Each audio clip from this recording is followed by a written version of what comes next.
صحت اور ایمان کی حالت میں ہم سب کو ایک مرتبہ پھر جمعہ کے عظیم موقع پہ جمع کروایا۔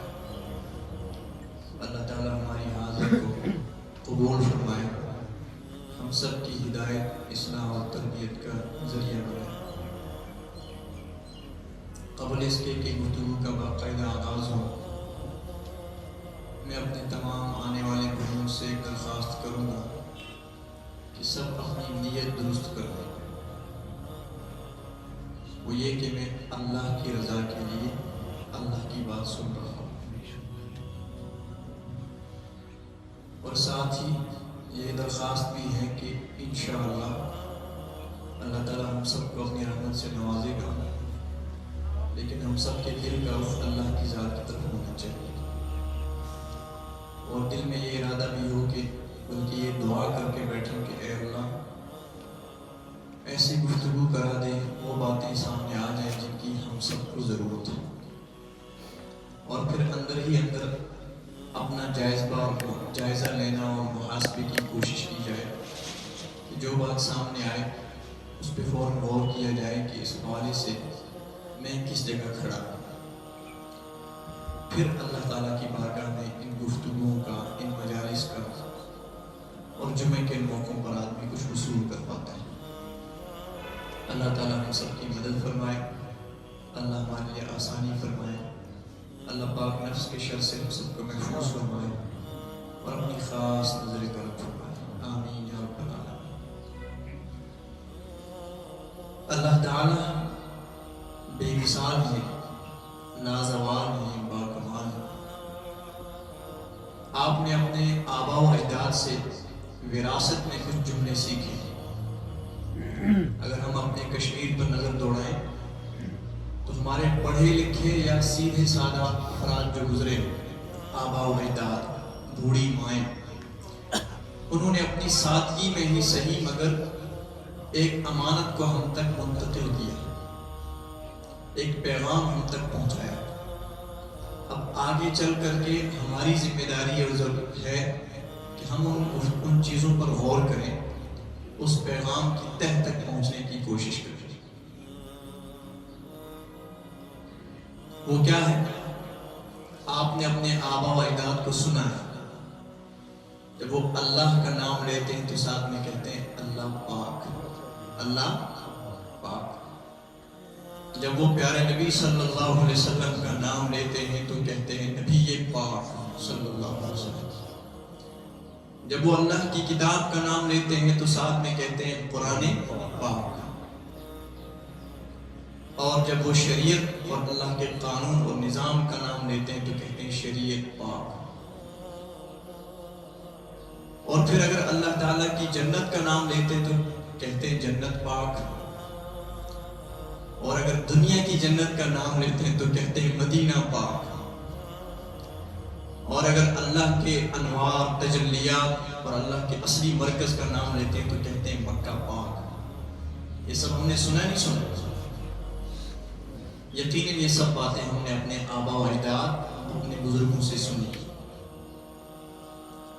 یہاں رک کر اس بات کی وضاحت بھی ضروری ہے کہ دین، اسلام، قرآن،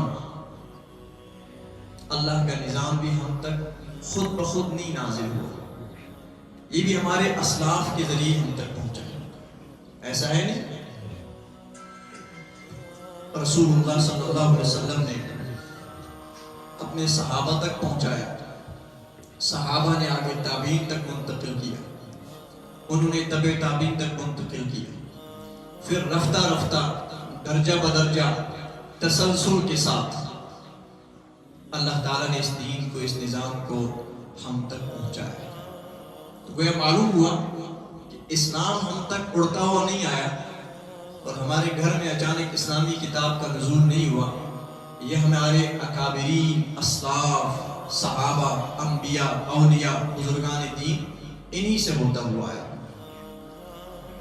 تو جن کے ذریعے ہم تک یہ دین پہنچا ہے، لازمی بات ہے ان کی حیثیت کو بھی مانا جائے، ان کی حیثیت کا احترام کیا جائے، ان کی قربانی کو بھی لیا جائے۔ اس سے خود بخود طے ہو گئی بات، جنہوں نے اتنے اصلی اور پیور نظام کو ہم تک پہنچایا تو وہ خود آلودہ نہیں ہوں گے، یقیناً وہ بھی پاک باز لوگ گزرے۔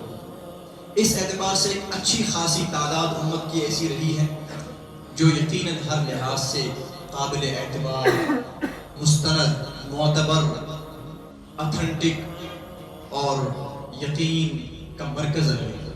اس لحاظ سے آباء و اجداد، اسلاف، بزرگوں، ان کا نام اور تعلیمات جب بھی آئیں تو آدمی کے مثبت جذبات ہونے چاہیے، ایک بات۔ لیکن یہ بھی ہے کہ ہمارے آباء و اجداد مت تھے۔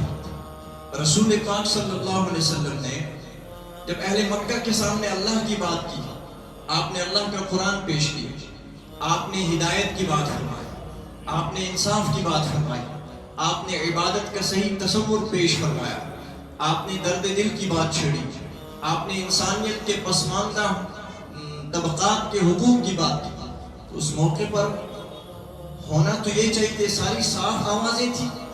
سبحان اللہ، نبی خود پاک ہیں، ان کی زبان بھی پاک ہے، ان کا مشن بھی پاک ہے، تو ان کا پیغام بھی پاک ہے، ان کی تعلیمات بھی پاک ہیں۔ ہونا تو یہ چاہیے تھا کہ ان تمام چیزوں کو فوراً قبول کر لیا جاتا ہے، لیکن آپ نے قرآن پاک کو پڑھا ہے کہ جن لوگوں نے اللہ کے نبی کے مشن کو، آپ کی آواز کو رد کیا، تو رد کرنے کی جو دلیل انہوں نے سامنے پیش کی، انہوں نے بھی آباء و اجداد کا ہی نام لیا۔ انہوں نے کہا وجدنا علیہ آباءنا، ہم آپ کی بات نہیں مان سکتے، ہم آپ کا مشن قبول نہیں کر سکتے، ہم آپ کی آواز پہ کان نہیں دھر سکتے، اس لیے کہ ہمارے آباء و اجداد سے ہمیں وراثت میں ایک نظام ملا ہے، ہم اس کو دیکھیں گے، اس کے اعتبار سے آپ ہمیں صحیح نہیں لگ رہے، لہٰذا ہم قبول نہیں کر سکتے۔ اب دو چیزیں آپ کے سامنے قرآن پاک کے ذریعے آ گئی۔ ایک یہ کہ مشرکین مکہ بھی آباء و اجداد کا نام لے کر کے اللہ کے نبی کے مقابلے میں آئے اور خود کو ڈیفینڈ کرنے لگے، اور ادھر ہمیں الگ سے تعلیم یہ ہے کہ اپنے آباء و اجداد، اپنے بزرگوں کا احترام کرو، ان کی تعلیمات کو لو۔ تو یہ دو چیزیں ہو گئی، ایک طرف تو قرآن یہ کہتا ہے کہ آباء و اجداد کے راستے پہ چلنا ایک قسم کی گمراہی ہے، اور ایک طرف ہمیں تعلیم دی جا رہی ہے کہ اپنے آباء و اجداد، اپنے اسلاف، اپنے بزرگوں کا احترام کرتے کرتے ان کے ساتھ ان کی تعلیمات کو لیا جائے۔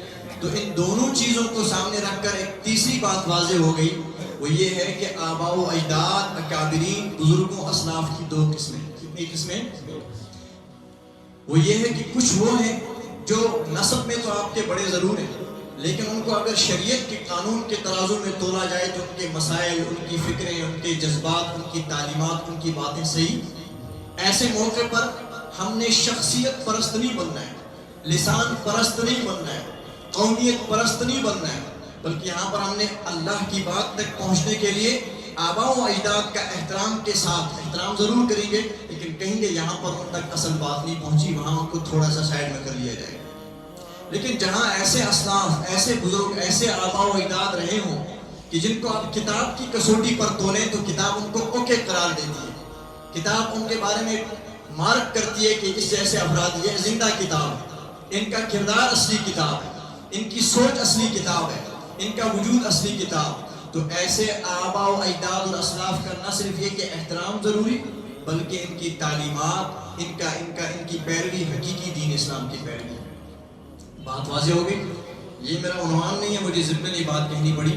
تو میں نے ایک جملہ کہا تھا، ہم نے اپنے اسلاف، اپنے بزرگوں سے، اپنے ماں باپ، والدین سے آپ سب نے کچھ جملے سنے ہیں، اور سادہ سادہ جملے ہیں۔ اللہ کا نام آتا ہے تو کہتے ہیں اللہ پاک، نبی کا نام آتا ہے تو کہتے ہیں نبی پاک، قرآن کا نام آتا ہے تو کہتے ہیں قرآن پاک، اور اسی طرح شریعت کا نام آتا ہے تو اللہ کے نظام کو کہتے ہیں پاک۔ سچ بات یہ ہے، ان لوگوں نے اپنی سادگی میں، کسی نے سمجھا کسی نے نہیں سمجھا، لیکن ایک بہت بڑی امانت سادہ الفاظ میں امت تک منتقل کر دی۔ وہ کیا ہے؟ سب سے پہلی شروعات کی اللہ کی ذات سے کہ اللہ پاک ہے۔ اللہ کیا ہے؟ کس سے پاک ہے؟ اللہ ہر عیب سے پاک ہے، اللہ ہم ہر کمزوری سے پاک ہے، اللہ ہر محتاجگی سے پاک ہے، وہ محتاج نہیں، وہ کمزور نہیں، اس کے اندر کوئی عیب نہیں، وہ بے مثل بے مثال ہے۔ اور کتنا